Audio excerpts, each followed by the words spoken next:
citizens. That concludes the opening statement portion of today's discussion. We'll now enter the question and answer portion of the night. Candidates will we will alternate between questions prepared by the Chamber of Commerce and questions voted to the top of the list on our Pigeonhole Live platform, which you see on the screen. You can still ask questions of our candidates by going to pigeonhole.at and entering the event code chamber. Ask questions and vote for other questions. Questions with the highest amount of votes will be asked to the candidates. If you do not have access to the internet, you can submit the questions, as we mentioned before, using the papers that were supplied and flagging down a volunteer or just raising your hand with the paper.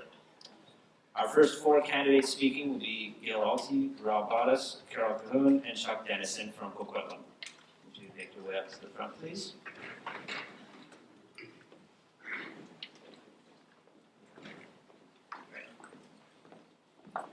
As they're doing that, what I would note is that the timer is at the back there. We are going to try and stick as strictly as possible to the 45 seconds that are allotted for each speaker. Yeah. Yeah, that's fine. So again, if we stick to the 45 seconds, I will cut you off if you're behind. If the questions are becoming repetitive on the Pigeonhole site, what we'll do, we reserve the right here to move on to a different subject. For the crowd, some of the subjects may get covered more than once, but just remember there are different speakers that are answering it, so we're just trying to get a breadth of information from them. So we will start with a chamber-prepared question, which will be answered first by Gail Alty, and that is, what technical skills, experience, or professional expertise do you bring to the trustee role, supporting you to work in the collaborative environment of School District 43? Technical skills. Facebook, I'm learning that. I'm trying with Twitter, it doesn't work so well. My skills are a result of my long history of volunteering and working and being a trustee in our school district.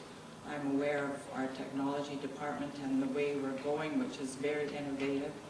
And I think our district is a lighthouse district in that area. We receive regular reports from our staff, and I'm up to date on those, and I'm willing to learn whatever I need to learn as we move forward in our district. Excellent. Thank you very much, Gail. Rob Bottas, I'll move to you next. Do you want me to repeat the question? Yes, please. Yes, absolutely. What technical skills, experience, or professional expertise do you bring to the trustee role, supporting you to work in the collaborative environment of School District 43? Well, living in Coquitlam in the past 20 years, various volunteer jobs I've had, volunteer activities as a scout leader. I've learned to work collaboratively with people. I've discovered that I'm a people person. I actually enjoy talking to people, listening to them. My line of work is life skills, working with development challenged adults. I have a strong degree of empathy. Technical skills, not so much. I'm not a computer person. I hated working in a cubicle. I love talking to people. That's why I'm here. I love interacting with people. I love helping people. And that's what I bring to the table, ability to build consensus and to lead by example. Excellent. Thanks, Rob. What I would say, just as a general note, I've noticed this in some of the other debates, the candidates want to look out towards the crowd, not so much at me. That may help. But up to you. Carol, do you want me to repeat the question? Yes, okay. So what technical skills, experience, or professional expertise do you bring to the trustee role, supporting you to work in the collaborative environment of School District 43? Thank you for repeating the question. Well, first off, I'm a mom, so I'm good at management. I'm also an accountant. I don't know if I mentioned that earlier, but I know how to deal with numbers. And when I was chairperson of the Montessori Society, I had a group of parents that were volunteers, so I couldn't hire or fire them. I had to actually work with whoever was in that room. So it was really taught me about myself and how I had to learn to collaborate and take the strengths and the weaknesses from people and use them for the right things. I'm also technically into Facebook and Twitter, but it's not my favorite thing to do. I'd rather be out on the doorstep knocking and talking to all the people out in the community.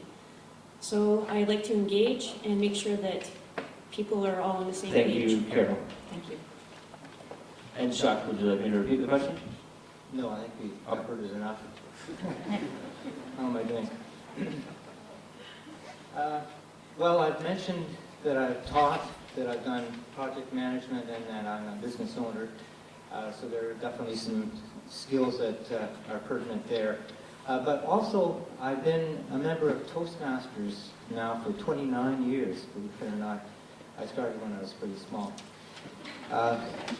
And through that, I've developed team building skills. In fact, that culminated in my receiving a provincial award for exemplifying Toastmasters ideals.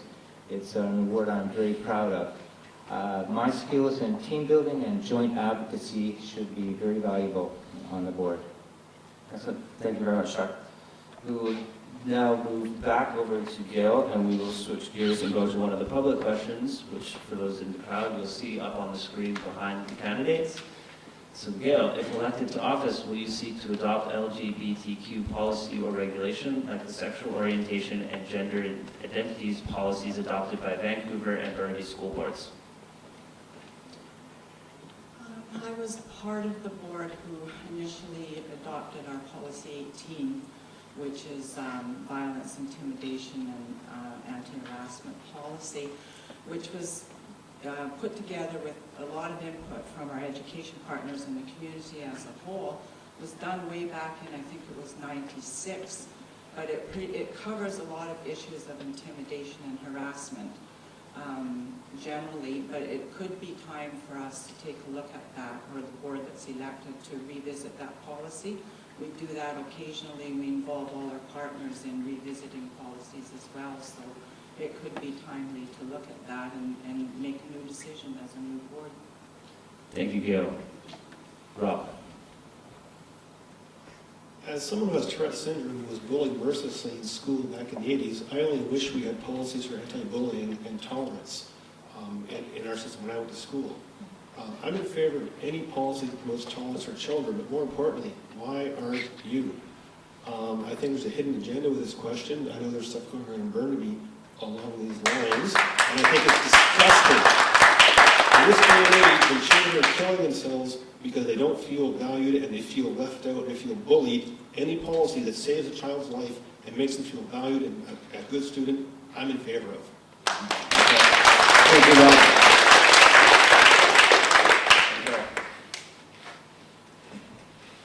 Well, I'd have to brush up on the policy.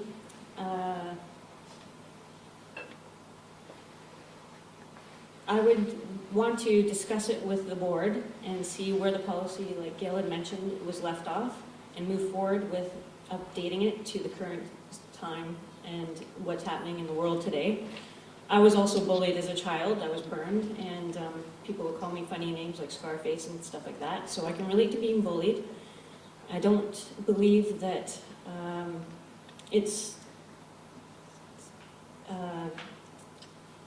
my mind's moving faster than my mouth, so I would like to look into it further so that I can also discuss it with the community and find out what everyone's thoughts are on it.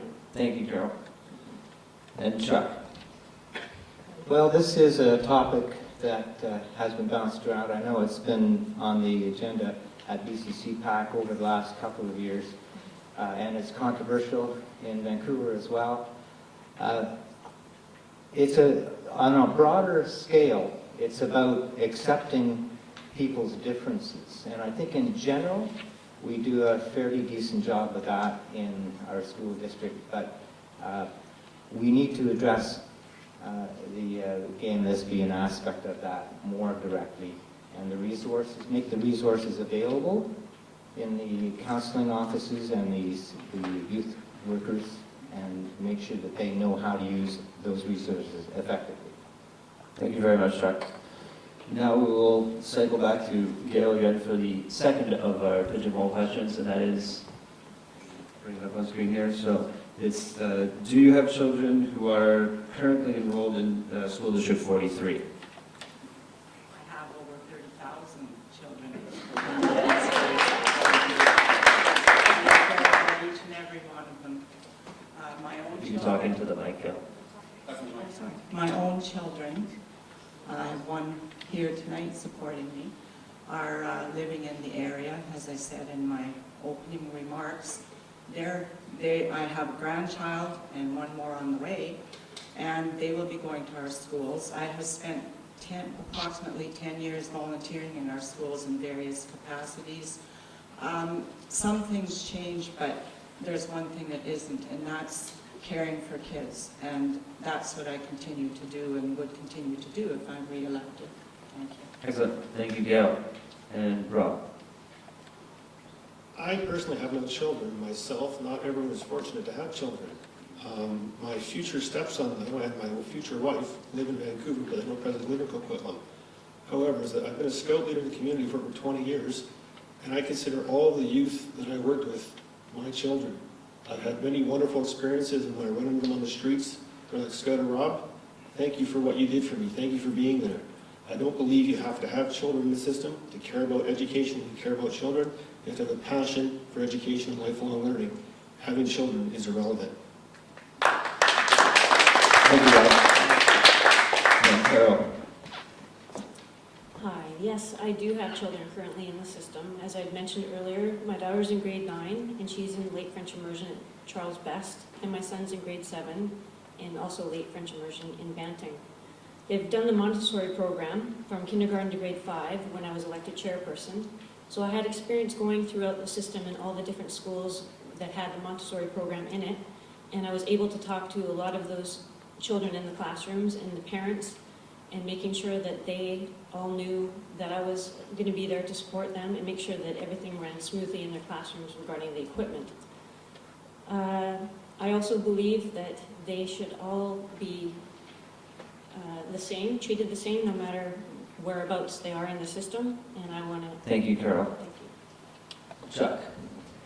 Well, the short answer is yes, I do have a daughter in grade 8 middle school. But since I have a little more time, I'll add to that. One thing that I've very much appreciated is the stress on social emotional learning in our district. It's been incredibly valuable for my daughter. It's tough being a 13-year-old girl. And those of you who have been one can identify with that, I'm sure. But the counseling, the youth workers, even the administration has gone out of their way to assist in those ways, and it's a better determinant than IQ for future success. Thank you, Chuck. That concludes the 3 questions for these 4 candidates. If you make your way back to your seats. Next up, we have Barb Paulson, Songshu Luo, Sherry O'Neill, and Larry Ryan. And these candidates are also from Coquitlam.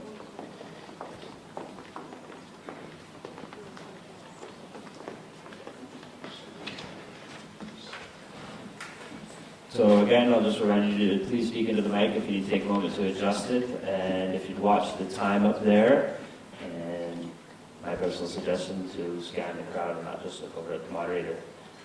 So we will start with the chamber question. And that will be, how do you propose to maintain a balanced budget while maintaining or increasing service levels in our schools? And we'll start with Barb. I'm sorry, could you repeat it, please? Yes, how do you propose to maintain a balanced budget while maintaining or increasing service levels in our schools? Well, I think the balanced budget is the most important part of that. We don't have a choice as to our income from government. We certainly have an international education program that brings money into the school district, but that isn't secure. So what you need to do is make sure that your budget mirrors the amount of money that's coming in. Thank you. Thank you, Barb. Songshu? We can, by looking at the budget, and the international education is the part that we can work on our own. And I don't believe that you can ask for the money. And many of us are parents here, and if you have children, you ask for whatever they want, and are you going to give them whatever they want? So you will tell them work on their own and try to find a way and make more revenue and to keep our current school program and services running. And that part we can working on the international education revenue and to keep all the current program on. Thank you, Sonshu. Sherry? Well, maybe we should keep a better eye on the budget. I know that with all the PAC meetings that I've been to over the years, every single PAC meeting, we look at our statements of what's coming in and what's going out, and we know. So, you know, I don't know what goes on behind closed doors at the district because I'm not a trustee yet. But do they do that? Do they look at it on a monthly basis? Do they know what's coming in and going out? Are they asking questions on where it's going? I don't know, but it would be a good idea if they're not. Thank you, Sherry. And Larry? I think the issue with balancing the budget comes down to the trustees' job to go out and get more funding to start with. There's been very little increase, in fact there's been a decrease in funding since the Liberal government has been in power. And we can all work on balancing the budget, but the number one job is going to be going out there and demanding that for the parents, for the students, we get more money in the system to begin with.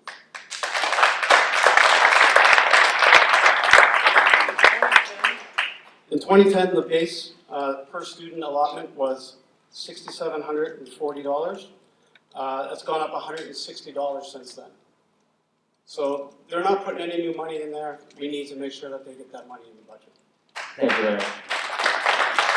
We'll now cycle back to Barb, where we will go to the pigeonhole question. You will see it will move its way up to the center of the screen. If elected to office, will you seek to terminate the Confucius Institute programs like Toronto District School Board? I saw that question online and I wondered about that. I do know that our district makes a significant amount of dollars from that program, and I think that it needs to be examined because other school districts have felt that there is a problem. But I wouldn't be considering terminating it unless we examined it properly. Thank you, Barb. Sonshu? I look at the question, I heard that question earlier, and I'm a scientist. When anything happens and we ask a question and find evidence and find a solution and to solve it. So with this kind of thing, we need to open our mind and open our ears and listen to the public and make our decisions. Thank you, Sonshu. Sherry? Well, I have to say I'm not really qualified to answer this question because I don't know enough about it, but if it's making the district money, I don't know why we would want to get rid of it. Just saying. So, that's all I have to say. Thank you, Sherry. Larry? I'm not in favor of necessarily cutting anything that the board is currently offering. I think that we have a number of smaller programs in our school district that we can offer such differentiated learning outcomes for all our people. And sure, we can look at that and we can discuss that, but I think any opportunity where people have a chance to go and learn in a different way is a great thing in our school district. And so when we have these opportunities, we need to keep them, and we need to make sure that we don't allow them to get maybe pushed aside from, I don't know, some kind of interest group. I don't know. Thank you, Larry.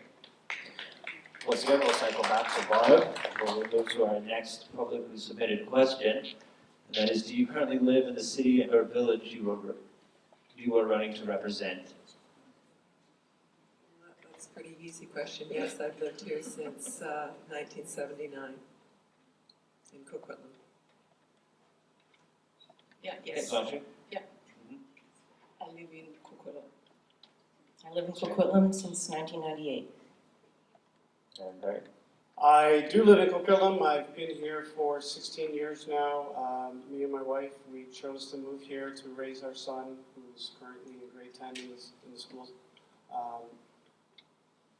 I don't know what I can add to that, but I want to use my time. You know what? If you don't use your time, we can get to another question. Okay. Yes. So we can cycle back to Barb. We'll go to the next one on the screen, which is name one specific item you would advance to help the district with its current financial challenges. Well, I would advance being able to,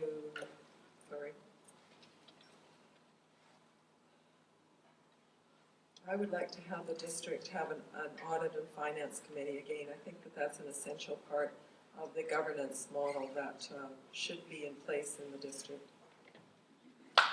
Thank you, Barb. And Sue? Like one thing I can think of it, and I feel currently, if we want to increase our like revenue for the school board, and we should engage more private sectors here, and like every part, like Sue said, for government funding, and other than asking, there's not much we can do. And with increase the revenue on the school side, school district side, and we can have many ways to engage local business and through the collaboration and cooperation to bring more revenue to the school. Thank you so much, Sue. And Sherry? Well, I had this suggestion at one of the open houses that I attended about the land use meetings. I'm from the film industry formerly, and there's a lot of filming that goes on in the schools and stuff. So I don't know. I see on the district website that you can contact the district regarding filming in schools, but there's a lot of money to be made there. So maybe, you know, I mean, I agree with Barb for sure, but maybe to bring some extra money in, we could do a little bit more advertising, or somehow maybe in a free way get it out there, hand in a disc to the different production offices in town and try and bring filming out to our schools. Thank you, Sherry. Larry? I couldn't disagree with the last two speakers more. I think that we need to have the government fund our schools because these are public schools. We really need to make sure that they do not continue to get enabled to cut our funding, okay? We've been enabling them for too long. First it was parents, or first it was teachers. Teachers were taking money out of their pocket to put in school supplies. Then it was parents with user fees. Now it's got to the point where you hear it in Vancouver, they're talking about the big Chevron scandal. We don't want corporations in our schools, we want the government to fund the schools. No more coming up with bake sales to make sure that we have what we need in our schools. Thank you, Larry. That concludes this round for these four candidates. I'll ask you to return to your seats, please. We'll now round off the Coquitlam candidates with Ben Sowden, Jerry Wallace, and Jody Wickens, if you could make your way to the podiums.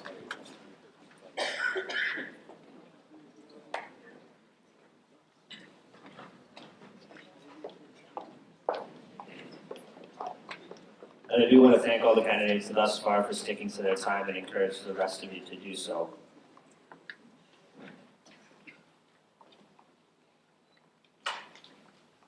Excellent. Thank you very much, ladies. We will now move into the chamber question, which is, well, Larry, you did a good segue to it. Given the current state of the school district's budget, would you accept corporate grants or donations? And under what circumstances would it be acceptable?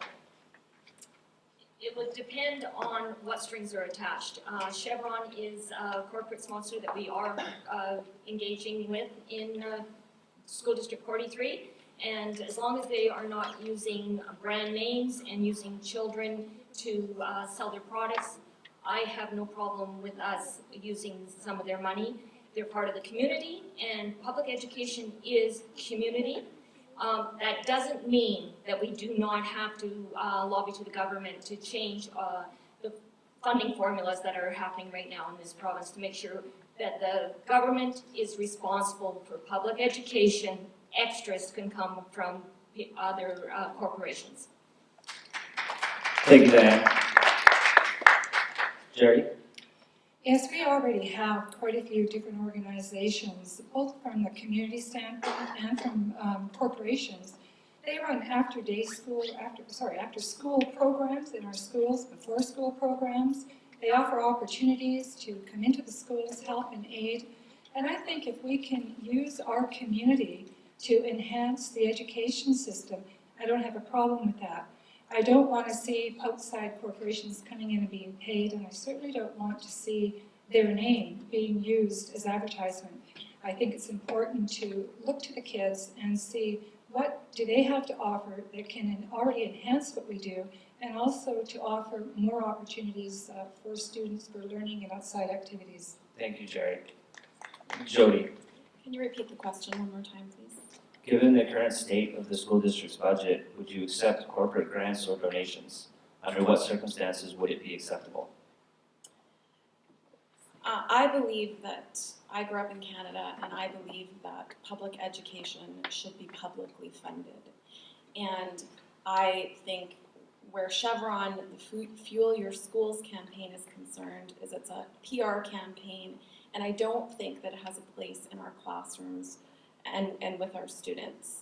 I'm a small business owner with my husband, and I understand our community, and I understand giving back to schools.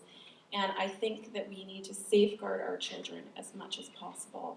Number one priority is making sure that our government appropriately funds public education. Thank you, Jody. We'll now go back to Diane. We will move into our publicly submitted question, and it will come up on the screen there. There it is. How do you plan to address the present financial challenges in the district to ensure maximum dollars target the classroom? I think one of the first things we need to do is to continue to put pressure on the government to change the funding formula, which our chair has been instrumental in meeting with the minister, and it's actually being looked at right now, because it has to be funded in a fair way to begin with. Also, we need to make sure that we are a partner with other people as well. We were talking about other social programs that are in our district and how they help with after-school programs and with Aboriginal ed. Those are some of the things that we need to do. Also, I'd like to be on the finance committee if I'm on for another 4-year term. Thank you, Diane. Jerry? Well, I am on the finance committee, and we undertook 3 years ago to hire a forensic accountant for the district who did a thorough review of our finances. What came of that was 14 recommendations that the district is now taking a look at and implementing, probably over half of them. We still have a ways to go. The other area that we concentrated on was we hired a new secretary-treasurer, and with that we've come to do a whole new budget process. And for those of you that don't know, the finances come from the province by the end of March. We were starting our process in February. So money was coming through, then more money was coming through. We really didn't have a complete picture. So now we've changed it to the whole month of April. The budget's there, we take a look at it and we analyze it. So Thank you, Jerry. I think it'll help. Thanks. Jody? So other than finding more creative and inspirational ways to ensure that our government appropriately funds education, I believe that there are a couple things that need to be done. Abiding by the recommendations that were outlined in the forensic audit, for one.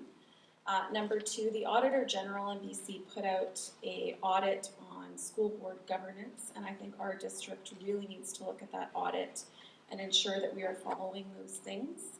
And what I think is really important is knowing best practice and evidence-based principles in education so that we know our education dollars are being spent effectively and appropriately in the classroom as much as possible.